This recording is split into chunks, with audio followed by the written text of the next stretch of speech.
how do we know that the Bible is valid? Like, what's the evidence and proof of the Bible being Okay, good question. true? I'm just going to focus on Matthew, Mark, Luke, and John, because that's where you read about Jesus. That's the eyewitness account of Jesus of Nazareth. Matthew, Mark, Luke, and John. It's the Word of God. Why, Cliff? That's a brave little squirrel. No, I can't just say it's the Word of God. There's no way that I can show you the Bible's the Word of God, so I'm not going to waste your time and my time trying. So why should I trust, Cliff, Matthew, Mark, Luke, and John to give me accurate historical information? Because hopefully you have tests that you use on any document that claims to be historical. So can someone please tell me, what tests do you have to determine whether a document is historically reliable? And come on now, guys, it's not a rhetorical question. Carbon dating? Carbon dating, what does that mean? Isn't it when you just take like a piece of sample and then you analyze how old it was, or like I know it's something of like analyzing how long the material's been like in that state for a while. Good. So you take the parchment and you put it through some tests to determine the date, approximate date of the parchment. Good. Okay, but then how does that help you understand that a document on that parchment is historically reliable? Well, I guess what you're doing is you're dating it at least. Okay, good. So it's a start. Somebody else. How do you determine whether a document is historically reliable? Because you're asking me, why would you trust the New Testament to give you accurate historical information, which is a great question. Yes, ma'am. Would it be like witnesses or people Great. there? Witnesses. Meaning by that, who wrote the document? Did they see the person they're writing about? If they didn't see the person they're writing about, did they talk with eyewitnesses who did see the person? Now, a bunch of people, one guy tried it out here on me today, will tell you, oh, you know why I don't trust the Bible? Because the Catholic Church put it together. Baloney. The Catholic Church did not put the Bible together. The New Testament Gospels of Matthew, Mark, Luke, and John were put together by the eyewitness community and by those who knew the eyewitnesses. And the way you find that out is by reading the letters of the early church fathers who lived at the end of the 1st century and the 2nd century. And in their letters, they talk about Matthew, Mark, Luke, and John. Now, did Luke ever meet Jesus? No. Luke was not an eyewitness. But did Luke know Peter very well? He sure did. Was Peter an eyewitness? You bet he was. Okay? So eyewitness testimony is crucial whenever you study history. And so what you begin to realize is Matthew was an eyewitness. Mark was an eyewitness. He was a young dude, not one of the 12 apostles, but he was an eyewitness.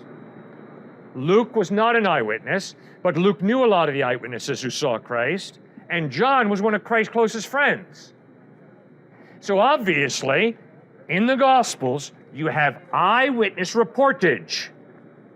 This is not people making this stuff up.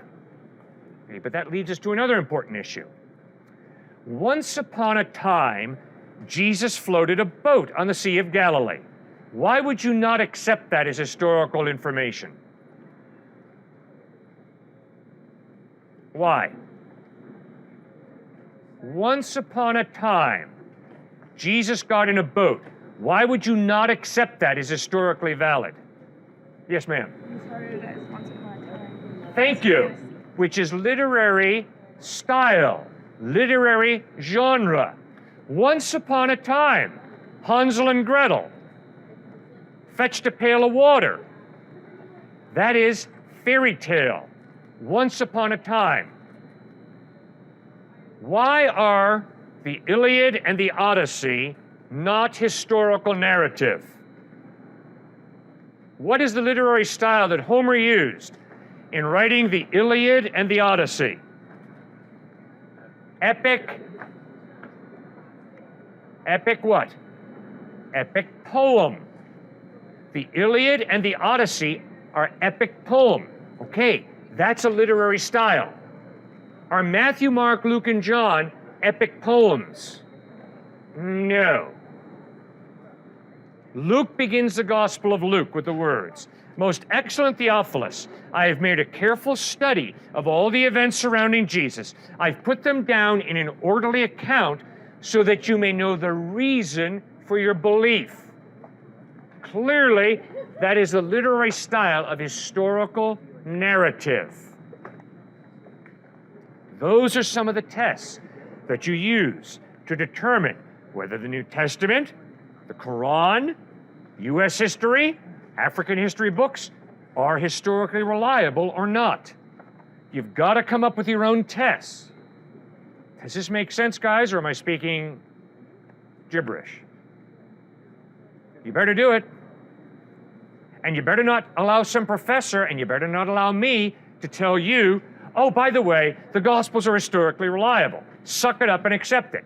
No, don't suck it up, don't accept it.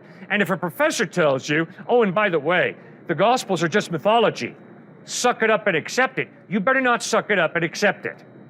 You better be critical in your thinking, and you better say, fine, professor, what are the tests that you, sir, you, ma'am, use to determine historicity, historical reliability? And you better be able to answer that question, because you're university students. So use four tests. Here's what I do. My four tests. Internal consistency. Are there contradictions that show me that the eyewitnesses were really massively confused?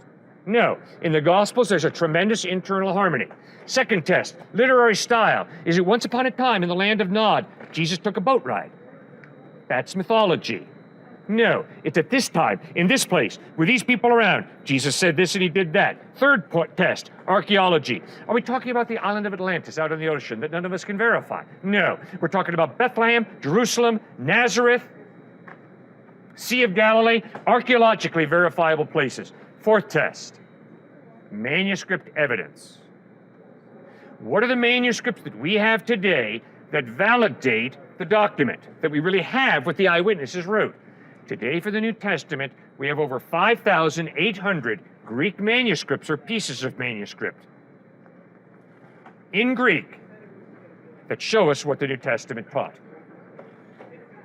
That's why I trust the Gospels as reliable.